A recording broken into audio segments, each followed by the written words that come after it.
யாதும் ஊரே யாவரும் கேளீர். வணக்கம் மக்களே, நான் உங்கள் சபரி. இந்திய இராணுவம் உலகத்திலேயே மிகச்சிறந்த படை, எதற்கும் அஞ்சாத வீரர்கள், இமயமலையின் கடும் குளிரிலும் எதிரியை சுட்டெரிக்கும் கண்கள், பயம் அப்படிங்கிற வார்த்தையே அகராதியில பார்க்காதவங்க நம்ம இராணுவ வீரர்கள். ஆனால் அந்த வீரர்களையே ஒரு நிமிடம் நடுங்க வச்ச ஒரு சம்பவம் நடந்திருக்குன்னா உங்களால் நம்ப முடியுமா? ஆமாம், ஒரு பக்கம் பல அடி உயரத்துக்கு பனிப்பொழிவு, இன்னொரு பக்கம் ஆக்சிஜன் கூட கிடைக்காத 15,000 அடி உயரம். அங்கே காவல் இருக்கிற நம்ம வீரர்களுக்கு முன்னாடி 9 அடி உயர உருவம் ஒன்று நடமாடுது. ஒருத்தர் பின்னாடி ஒருத்தரா வீரர்கள் மர்மமான முறையில் இறந்து கிடக்குறாங்க.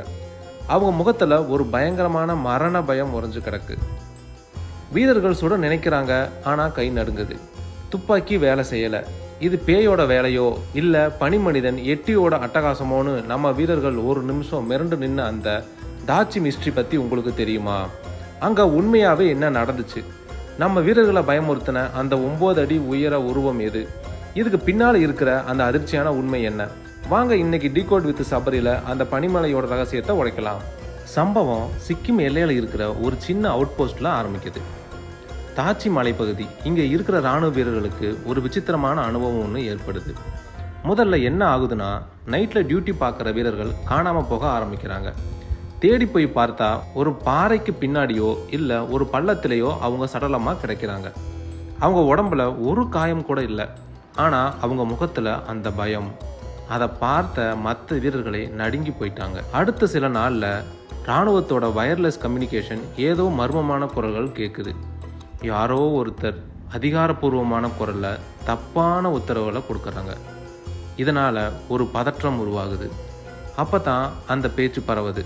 இது மனிதர்கள் செய்கிற வேலை இல்லை, பனிமலை கடவுள் கோபமாக இருக்காரு, பனி மனிதன் எட்டி வந்துட்டான்னு லோக்கல் மக்கள்லாம் பேச ஆரம்பிக்கிறாங்க. வீரர்கள் சில பேரும் 9 அடி உயரத்தில் ஒரு கருப்பாக உருவம் பனியில் நடந்து போகிறத பார்த்ததா சத்தியம் பண்ணுறாங்க. இது வெறும் வதந்தியாக இருந்தால் இராணுவம் கண்டுக்காமல் இருந்திருக்கும். ஆனால் வீரர்கள் உயிரிழக்கிறது ஒரு சீரியஸான விஷயம். அதனால் டெல்லியிலிருந்து ஒரு ஸ்பெஷல் இன்டெலிஜென்ட் டீம் தாச்சிக்கு வராங்க. புலனாய்வு டீம் வந்ததும் முதல்ல அவங்க செஞ்சது அங்கே இருக்கிற சடலங்களை ஆராய்ஞ்சது தான். அங்கே தான் அவங்களுக்கு ஒரு முக்கியமான க்ளூ கிடைக்கிது. இறந்த வீரர்களோட ரத்தத்தில் எந்த விஷமும் இல்லை. ஆனால் அவங்க இதயம் ஒரு பயங்கரமான அதிர்ச்சியில் நின்றுருக்கு. அடுத்து அவங்க அந்த 9 அடி உயர உருவத்தை தேடி போகிறாங்க. அப்போது ஒரு இடத்துல பனியில் விசித்திரமான தடயங்கள் கிடைக்கிது. அது மனுஷன் கால் தடமும் இல்லை, கரடியின் கால் தடமும் இல்லை, ஏதோ ஒரு மிஷின் நகர்ந்து போன மாதிரி இருக்குது. புலனாய்வு டீம் ஒரு மாஸ்டர் பிளான் போடுறாங்க. அந்த பகுதி முழுக்கவும் சிக்னல் டைரக்ஷன் ஃபைண்டர் மிஷின்களை வைக்கிறாங்க. ஏன்னா இந்த மர்மம் நடக்கிற நேரத்தில் ரேடியோவில் தேவையில்லாத இறைச்சலும் போலி உத்தரவுகளும் வருது. அப்படியே தேடி போகும்போது ஒரு குகைக்குள்ளே இருந்து அந்த சிக்னல் வரதை கண்டுபிடிக்கிறாங்க. ஆனால் அந்த குகையை வெளியிலிருந்து பார்த்தா ஒன்றுமே தெரியாது. பனியால் ரொம்ப கச்சிதமாக மூடப்பட்டிருக்கு. அதுக்குள்ளே தான் அந்த பயங்கரமான உண்மை ஒளிஞ்சிருக்கு. இப்போ நான் சொல்ல போகிறது தான் உண்மையான கிளைமேக்ஸ். அந்த குகைக்குள்ளே இந்திய இராணுவம் அதிரடியாக உள்ள நுழையும் போது அங்கே ஒரு நவீன லேப் மாதிரியான செட்டப் இருக்குது. அங்கே இருந்தவங்க பேயோ எட்டியோ இல்லை, அவங்க சீனா உளவுத்துறை அதிகாரிகள். அவங்க என்ன பண்ணாங்கன்னு கேட்டால் ஆச்சரியப்படுவீங்க. அந்த 9 அடி உயர உருவம் என்னன்னா, அது வெறும் ஒரு டெக்னிக். சீன வீரர்கள் அவங்க முதுகில் ஒரு பெரிய சிக்னல் ஜாமர் ஆண்டனாவை சுமந்துட்டு வருவாங்க. தூரத்தில் இருந்து பார்க்கும்போது அந்த ஆண்டனா அவங்க தலைக்கு மேலே நீட்டிக்கிட்டு இருக்கிறதால அவங்க ஒரு ராட்சச உருவம் மாதிரி தெரிஞ்சாங்க. பனிமூட்டத்தில் இது இன்னும் பெருசாக தெரியும். இன்ஃப்ராசவுண்டு இதுதான் அந்த மரணங்களுக்கு காரணம்.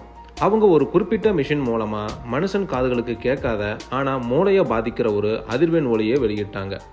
இந்த சத்தம் நம்ம மூளையில் பட்டால் நமக்கு ஒரு விதமான அமானுஷ்ய பயம் வரும், வாந்தி வரும். சில சமயங்களில் நம்ம கண்ணுக்கே இல்லாத உருவங்கள் நிழலாக தெரியும்.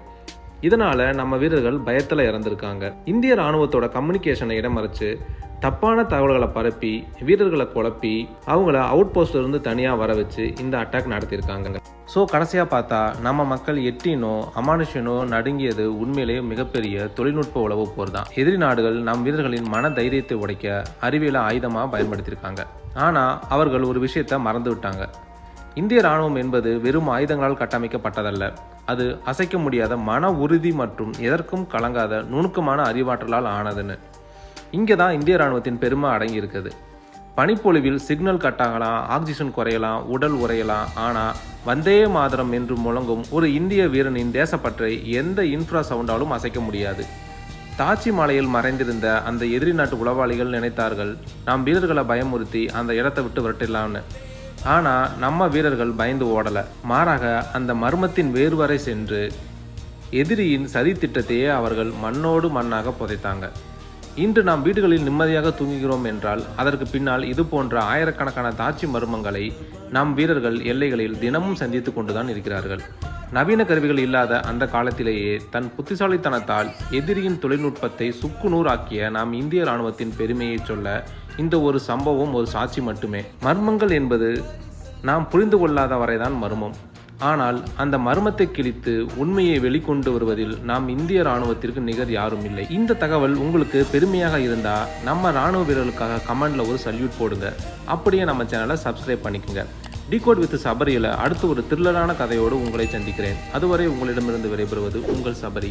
நன்றி, வணக்கம்.